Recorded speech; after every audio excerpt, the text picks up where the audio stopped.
Elle est là, elle est bien réelle, cette école publique de Mion.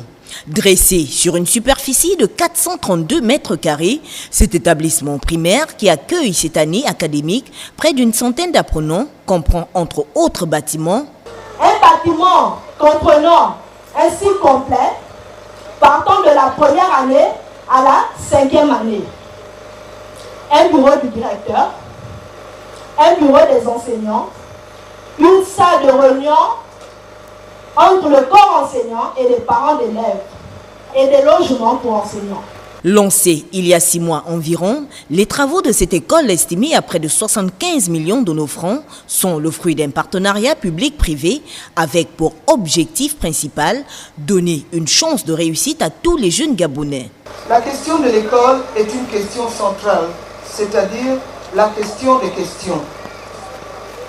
L'heureuse initiative de haute portée pédagogique et sociale prise par les responsables de la société GEB dans cette contrée, en implantant cette belle école à cycle complet, trouve non seulement l'adhésion des habitants de Mian, mais également celle des pouvoirs publics, car elle va permettre de scolariser tous les enfants ayant atteint l'âge légal et donner ainsi la chance de réussite à tous.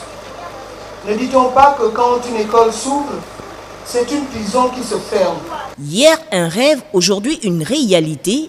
Il convient tout de même de le signaler car il a fallu attendre 46 ans pour voir implanter dans cette bourgade du département de Lecano un temple du savoir. Après 46 ans, après 46 ans, les enfants de Mian, et comme par hasard, vont enfin accéder à l'égalité de chances prônée par son Excellence Ali Bongo Ondimba, président de la République, chef de l'État. Ils sont aujourd'hui plus de 90 enfants qui hier encore étaient inscrits dans les écoles des villages avoisinants, ce qui détériorait complètement les relations de famille. Présent lors de la remise officielle des clés du dit établissement, le gouverneur de la province de Walentem, Jean-Gustave Méviane-Maubian, ainsi que la délégation qui l'accompagnait ont eu plaisir à visiter ce bijou architectural situé à la limite Midik-Djolé, bâtiment construit entièrement avec du bois gabonais.